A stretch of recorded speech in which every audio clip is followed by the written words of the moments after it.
Andiana mpianatra hitana tanora valitro no nanao asa sosialy teo anivon'ny hôpitaly fiterahana tetsy Bevelantanana androany.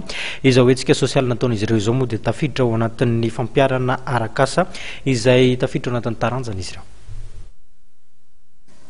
Ankizy valo mianadahy no mandrafitra ity andiana mpianatra taona faharoa eo anivony Ensika ity. Mandrafitra ny Indremira andiany faraka amin'ny 30 izy ireo. Ity andiana mpianatra ity dia nisafidin'ny hôpitaly fampiterahana Bevelantanana anaovana asa fanasoavana ao anatin'ny taranja comportement du manager izay ianaran'izy ireo any am-pianarana.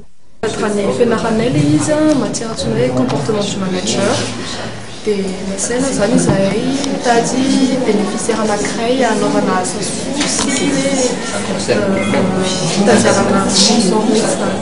Nomezana nomenay izany dia loko 16 bidons avy any amin'ny enveloppe dia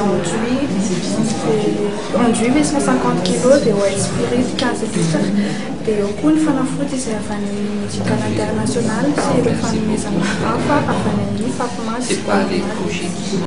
Iray volana no nanomanan'izy ireo nitetika asa tanterahana ka ny alohan'ny lanonana fanomezana androany dia nisy ny fidinana ifotony nijerena ny filan'ny hôpitaly.